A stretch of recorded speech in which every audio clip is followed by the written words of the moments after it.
Amém? Para nós também é uma alegria muito grande poder voltar aqui à nossa igreja e poder receber os irmãos tanto carinho, tanta fé nesse momento de transição na nossa vida. Estamos deixando o ministério em Mantova, pegamos uma pausa no Brasil, voltando para a Itália, estamos indo para Roma. Um desafio muito grande, mas nós não vamos falar desse desafio hoje. Vamos compartilhar com os irmãos o que tem sido o nosso ministério na Itália, domingo que vem pela manhã, não é, pastor? Então eu quero convidar os irmãos a estarem aqui domingo que vem pela manhã, onde nós falaremos sobre o nosso ministério em Mantova e a transição para Roma, porque Deus está nos levando ali para Roma. Mas hoje eu gostaria de compartilhar com os irmãos a palavra de Deus, que se encontra no Evangelho de Lucas, no capítulo 7, no versículo 11. Lucas 7, 11 a 17. Jesus ressuscita o filho de uma viúva. Amém? Logo depois, Jesus foi a uma cidade chamada Naim, e com ele iam os seus discípulos e uma grande multidão. Ao se aproximar da porta da cidade, estava saindo o enterro do filho único de uma viúva, e uma grande multidão da cidade estava com ela. Ao vê-la, o Senhor se compadeceu dela e disse: "Não chore." Depois, aproximou-se e tocou no caixão, e os que carregavam pararam. Jesus disse: "Jovem, eu te digo, levanta-se." O jovem sentou-se e começou a conversar, e Jesus o entregou à sua mãe. Todos ficaram cheios de temor e louvavam a Deus. "Um grande profeta se levantou entre nós", diziam eles. "Deus interveio em favor do seu povo." Essas notícias sobre Jesus espalharam-se por toda a Judéia e regiões circunvizinhas. Eu gostaria de falar sobre a vida de uma mulher, a viúva da cidade de Naim. Mas antes eu gostaria de orar para que Deus possa aplicar essa palavra.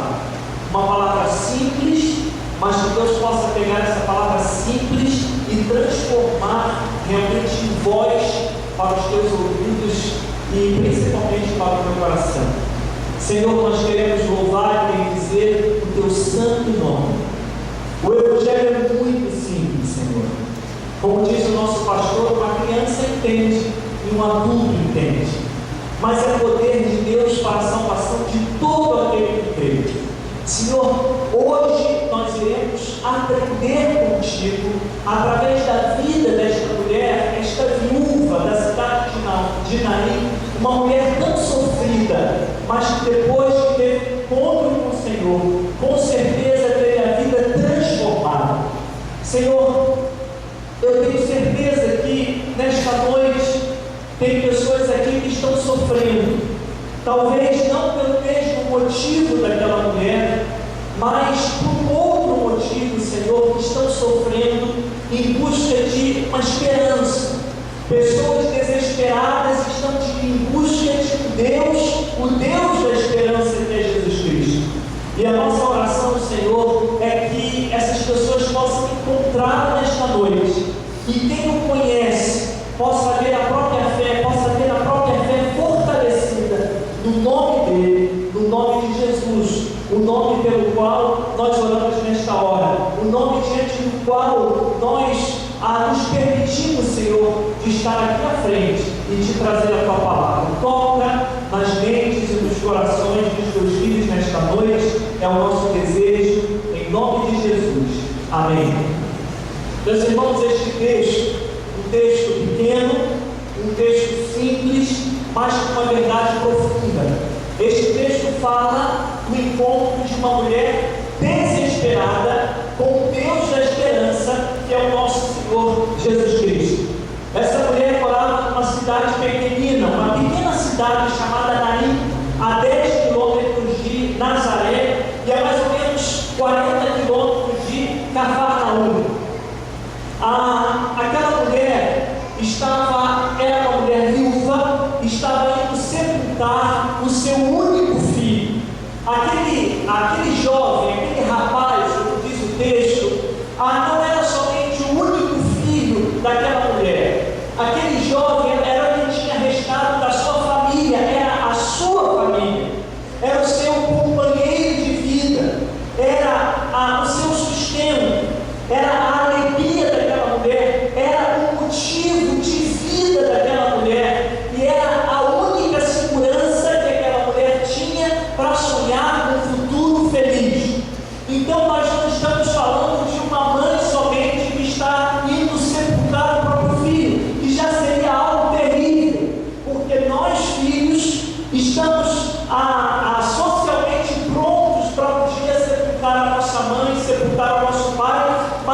O pai, a mãe, sobretudo a mãe, não está pronta para sepultar um filho. E esta mulher não estava sepultando um filho somente, ela estava sepultando o seu tudo. Irmãos, por causa da lei tribal daquela época, aquela mulher não teria direito de herdar nem as terras do seu marido, porque pertenciam a tribos diferentes. Então a terra da tribo do seu marido não poderia ficar com ela, somente se ela tivesse um herdeiro. Então o futuro daquela mulher era se tornar ou uma mendiga, pedindo dinheiro, pedindo esmola pela rua, ou então se tornar uma prostituta. Então ia aquela mulher, aquela viúva que tinha perdido o seu tudo, ela ia acompanhando aquele caixão que levava o seu único filho, o seu tudo, e uma grande multidão da cidade ia atrás dela, e eles já tinham atravessado a porta da cidade, porque era uma cidade pequena, tinha somente uma porta. Que tristeza, irmãos! Que coisa triste! Eu, quando paro para pensar numa situação desse tipo, eu realmente entro naquela época e eu começo a pensar como era a cidade de Naim, como era a porta da cidade de Naim, como que aquela mulher estava, provavelmente cabisbaixa, muito triste, amargurada, angustiada, pensando no futuro, pensando no que seria o seu futuro, cheia de perturbações mentais, perturbações emotivas, um grupo imenso de pessoas atrás dela, e ela ia em direção ao cemitério. Agora, um fato mais triste ainda, provavelmente aquela mulher estava se lembrando do dia em que ela fez aquele mesmo percurso acompanhando o corpo de seu marido. Dia realmente muito triste para aquela mulher. Mas, irmãos, para a salvação dela, algo estava para acontecer. E é justamente isso que acontece na nossa vida, quando nós tocamos o fundo do poço, mas dentro de nós tem uma chama, por menor que seja, algo de extraordinário, algo de maravilhoso acontece. É impressionante, nós não somos cristãos e nós sabemos que às vezes Deus permite que nós toquemos o fundo do poço. Quando nós estamos para tocar o fundo do poço, nós vemos uma luz que brilha muito forte, e toda aquela situação desesperada começa a ter um significado, e Deus começa a transformar aquela situação de desespero em algo muito bonito, em algo muito extraordinário. Jesus tinha acabado de deixar a cidade de Cafarnaum. Lá Jesus tinha realizado um grande milagre.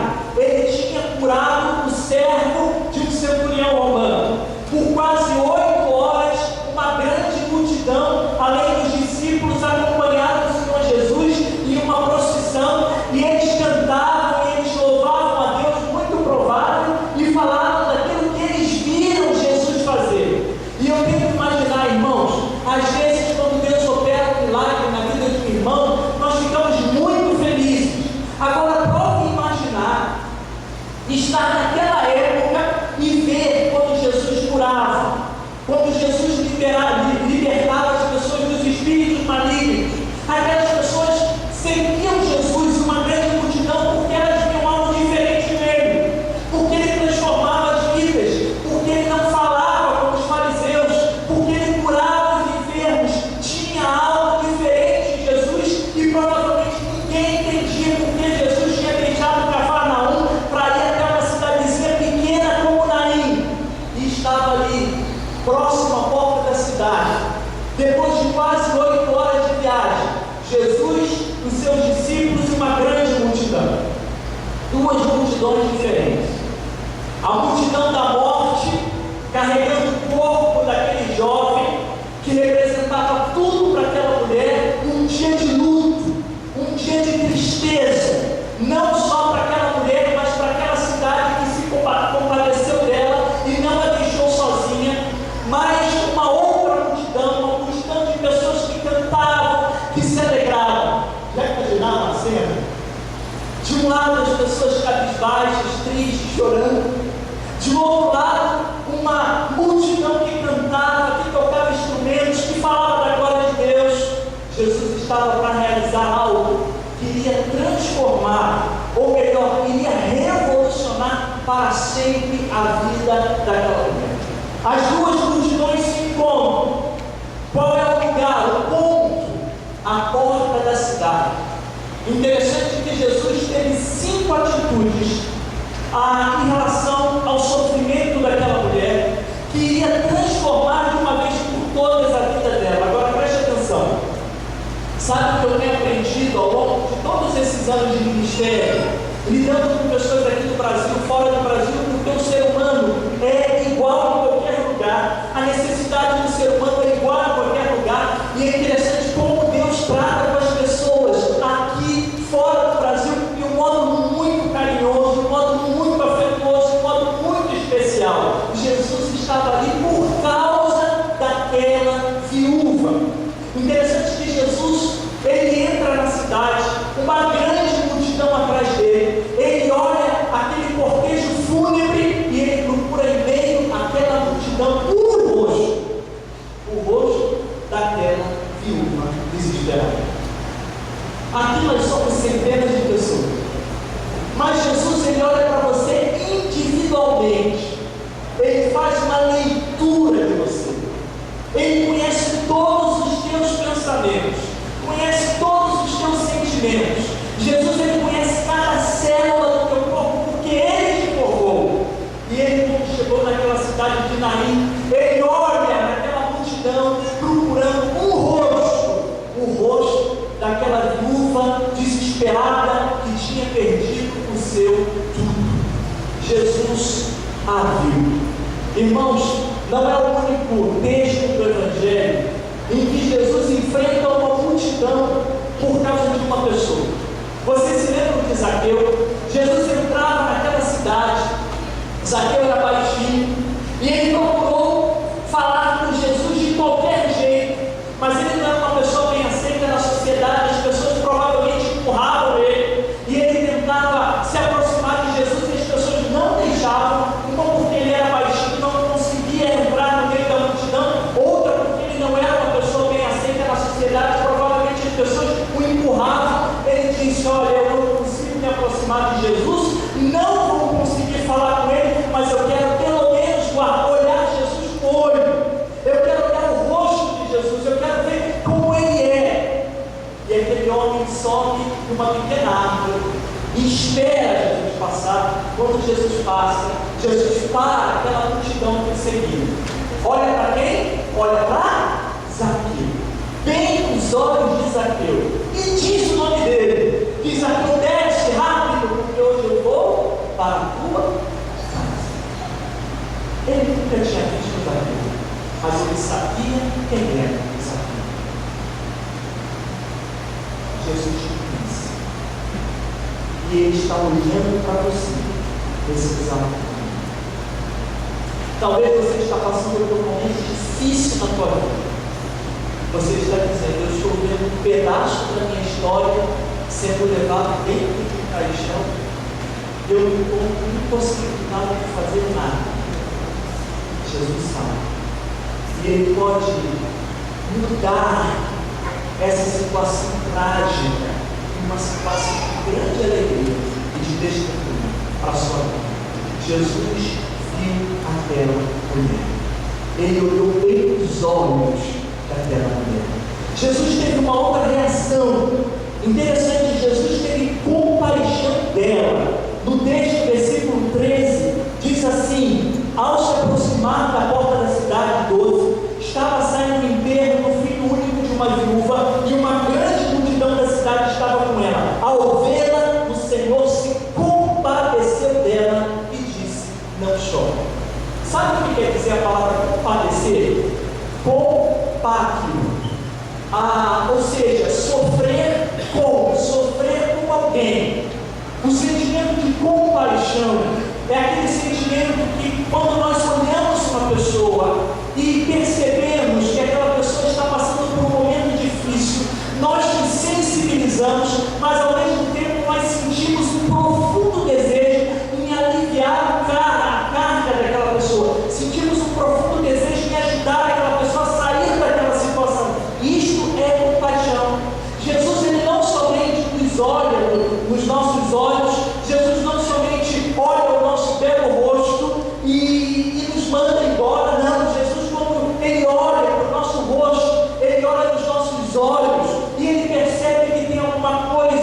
de pesado que nós não conseguimos carregar, tem uma tristeza que nós não conseguimos nos libertar, tem uma situação que está trazendo ansiedade, que está trazendo angústia, o sentimento de Jesus é de aliviar a nossa carga.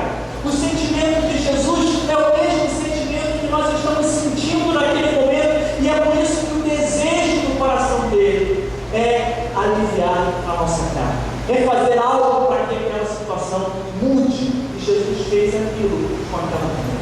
Ele viu, ele sentiu uma profunda compaixão, e Jesus ele diz algo interessante. Ele diz: não chore, não chore. Como você impede uma viúva de chorar pelo único filho que está sendo sepultado? Eu vou ao sepultamento, eu não tenho coragem de bater a mão para a pessoa e falar que chora.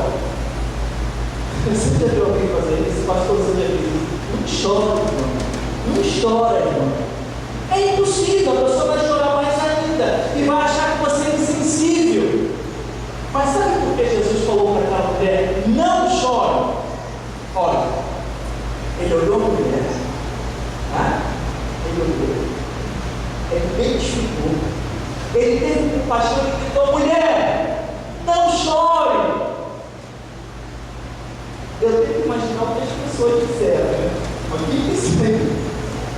Como que esse homem está dizendo uma coisa dessa? Não chore. Mas Jesus disse somente: não chore. Ele se aproximou dela. Mas sabe por que Jesus disse àquela mulher: não chore? Porque ele tinha plena convicção de que ele ia ressuscitar o seu filho. Nós conhecemos pouco o nosso passado. Às vezes a gente fala do nosso passado heróico. Às vezes contamos do passado que não foi nem bem assim, mas a gente gosta de transformar, de nos transformar em mitos. Nós conhecemos pouco do nosso passado. O nosso presente nós vivemos às vezes em conflito, em ansiedade, porque a gente não sabe o que vai acontecer, né? E o futuro? Quando a gente pensa no futuro, às vezes a ansiedade toma conta do nosso coração. E é por isso que a Bíblia diz que nós temos que deixar toda a ansiedade aos pés de Deus. Sabe por que Jesus disse àquela mulher com propriedade: não chore? Porque ele conhecia muito bem o passado de todo mundo. Ele tinha domínio daquilo que estava acontecendo, e ele ia ressuscitar o seu filho. O único em todo o universo que podia dizer àquela mulher: não chore. Sabe algo que eu acredito em Deus? Às vezes estamos passando por um momento difícil, perdemos alguém, perdemos um trabalho, o casamento vai mal, estamos perdendo os nossos filhos, está acontecendo alguma coisa desagradável, estamos para concluir uma faculdade, temos que deixar por falta de condições econômicas, situações as mais variadas acontecem, e às vezes a gente se ajoelha e fala com Deus. O Senhor tem 3 respostas para nós: não, sim ou espere. A nossa segurança, irmãos, a nossa certeza, quando Ele fala não chore, é que Ele tem o domínio da situação. E Ele tem também o domínio da nossa vida. Ele sabe o que é melhor para nós, e isso é viver com fé. É quando estamos passando por um momento difícil da nossa vida. Irmãos, só quem passa por momentos críticos de calamidade na própria vida sabe o que é isso.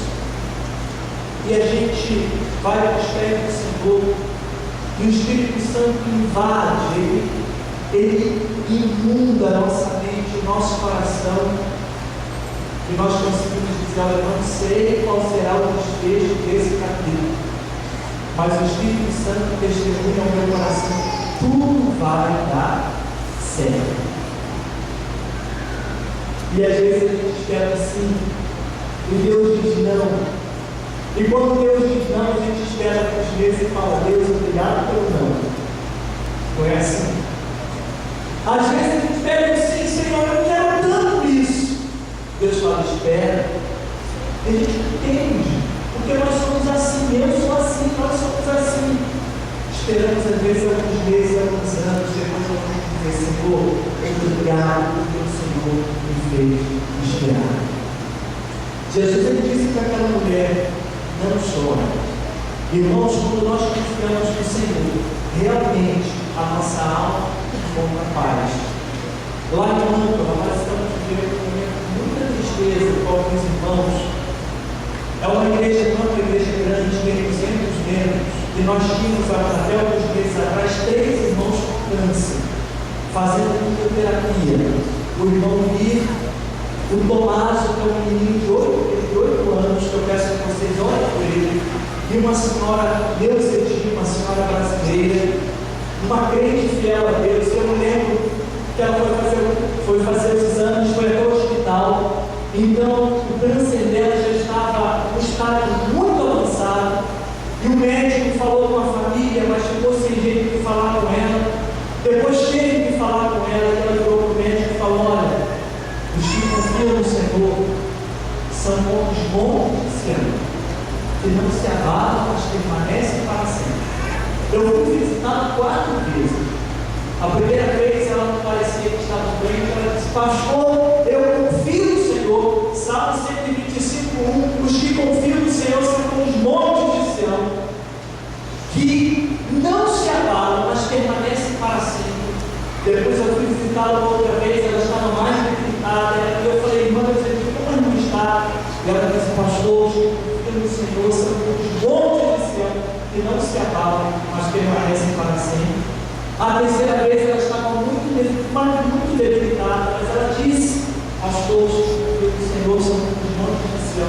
A 4ª vez ela tentou falar, mas ela não conseguiu. Eu disse: irmão, a irmã quer dizer isso, né? Os que confiam no Senhor são como os montes de Sião, que não se abalam, mas permanecem para sempre. Não, pessoal, mas assim, sério, isso que a irmã quer dizer.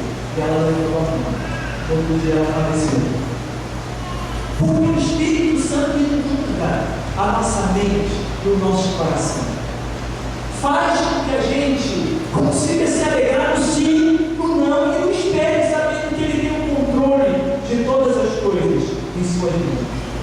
Jesus a viu, teve compaixão dela, disse: não chore. Jesus se aproximou dela. Uma coisa interessante é que Ele não somente gritou: não chore, e deixou o papo atrás da orelha. Quem é esse? Por que ele está dizendo isso? Mas Jesus se aproximou daquela mulher. Irmãos, é muito bom quando nós estamos passando por um momento difícil que alguém próximo. Não é verdade? Um parente, às vezes, fica olhando para a porta para ver se aquela pessoa entra. Pode passar 100, 200 pessoas, mas às vezes a gente está esperando aquela pessoa. Provavelmente aquela mulher não tinha mais aquelas pessoas. Mas uma coisa interessante é que Deus, homem, Jesus Cristo, estava ali ao lado dela. E Ele fez algo para mostrar não só para ela, mas para toda aquela multidão, que aquele não chora, é porque ele tinha o controle da situação. Jesus, ele toca o caixão. Pastor, mas interessante que quando Jesus toca o caixão, todo mundo para, assustado. Né? Não é porque ele tocou o caixão, porque ninguém tocava o caixão, sabe por quê? Lá em Números, capítulo 19, versículo 16, diz que quem tocasse um caixão, que na verdade era um pedaço de madeira ou um lençol que se esticou envolvido no sol, não era um caixão. Quem tocasse aquele morro ficava impuro por 7 dias. Ninguém tocava o morro. Ninguém.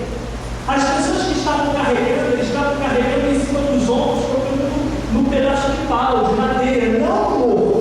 Porque senão seriam impuros por 7 dias. Jesus estava naquele momento ali indo contra aquela lei farisaia. Jesus estava indo contra aquele sistema, porque Jesus, ele está acima da lei. Tudo podia se esperar do mestre, menos que ele tocasse no morro. Algumas coisas um bom fariseu e um bom mestre, que Jesus era um bom mestre, não podia fazer. Uma delas é se tornar impuro por 7 dias. E Jesus, ele se aproxima e ele vai Interessante que quando Jesus toca aquele corpo, ele que não estava desobedecendo a lei, porque ele está acima da lei. E interessante que Jesus, por uma vida, ele passava por cima da lei dos homens, quando a lei não era muito de acordo com a lei de Deus. Imediatamente, aquele corpo já em vigor morte começou a se mover, visitado novamente pela vida. O sangue coagulado se torna novamente corpo e líquido, e começa a fluir novamente pelas artérias e veias e vasos capilares. O cérebro daquele homem voltou a funcionar e a comandar o corpo. O seu coração voltou a bater e a bombear o sangue. Os seus pulmões recomeçaram a se encher e a se esvaziar de ar. O rapaz voltou em vida e a vida voltou nele. É isso mesmo que Jesus faz. Ele pega uma situação sem vida e ele começa a restaurar. E aquela situação sem vida começa a ter novamente vida. Talvez, meu irmão, minha irmã, talvez você, meu amigo, que entrou aqui nesta noite, que ainda não abriu o teu coração para que Jesus operasse, para que ele opere o maior de todos os milagres, o milagre da salvação. Eu quero dizer uma coisa para você: talvez alguém, ou talvez a vida mesmo, pegou um pedaço da tua história, colocou dentro de um caixão, e você está indo sepultar em direção ao cemitério, com a multidão atrás de você. E é interessante que às vezes as pessoas falam: desiste disso, desiste desse casamento, desiste desse filho, essa pessoa não muda, desiste desse curso, você não vai ter dinheiro para pagar mesmo, desiste dessa situação. Você já ouviu isso? Eu já ouvi isso, né? Quantas vezes eu me senti como aquela viúva de Naim, atrás daquele caixão, com um monte de gente atrás dizendo: foi caro. Mas posso dizer uma coisa? Jesus é isso aqui nesta noite. Sabe por quê? Para dizer que quando ele está presente, por mais que a situação seja crítica, ele traz a solução.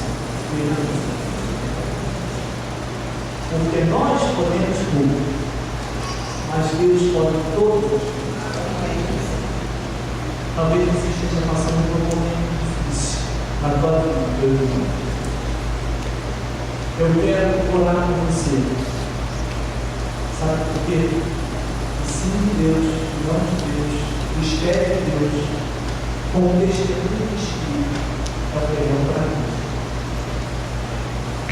Deus pode transformar a situação da tua vida, uma situação de morte, de tristeza, e uma situação de grande alegria. Agora é Deus. Amém? Posso falar com você? Podemos abaixar as nossas cabeças, fechar os nossos olhos. Senhor, este é um relato simples do Evangelho. Quando nós lemos assim, é um relato simples. Uma mulher que ia até o cemitério sepultar seu filho, talvez alguns meses, alguns anos depois de ter feito o mesmo percurso para sepultar seu marido, se encontra com Jesus. Jesus restaura a vida, ressuscita aquele jovem e restaura todos os sonhos daquela mulher. Que maravilha! É belo o texto, é bonito o texto, é encorajante o texto, é encorajador. Mas às vezes, quando ouvimos palavras assim, nós que estamos passando, vivendo sofrendo na nossa pele situações semelhantes, nós dizemos: Senhor, será que comigo isso vai funcionar? Senhor, eu preciso que o Senhor me olhe nos olhos, eu preciso que o Senhor tenha compaixão de mim, eu preciso que o Senhor me dê um abraço, esteja ao meu lado, eu preciso que o Senhor toque o caixão que está levando o barco na minha história. Eu preciso que o Senhor diga a mim: não chore, porque isso que está acontecendo é para a minha glória. Senhor, a minha oração é que essa fé que nós vivemos possa inundar as nossas mentes, inundar os nossos corações, para que nós saiamos daqui deste tempo, nesta noite, confiantes no Senhor. Deus está no controle da minha vida. Deus está no controle do meu casamento, da minha família, do meu emprego, da minha saúde, dos meus estudos. Deus está no controle. Ele sabe o que é melhor para mim. E eu confio nele.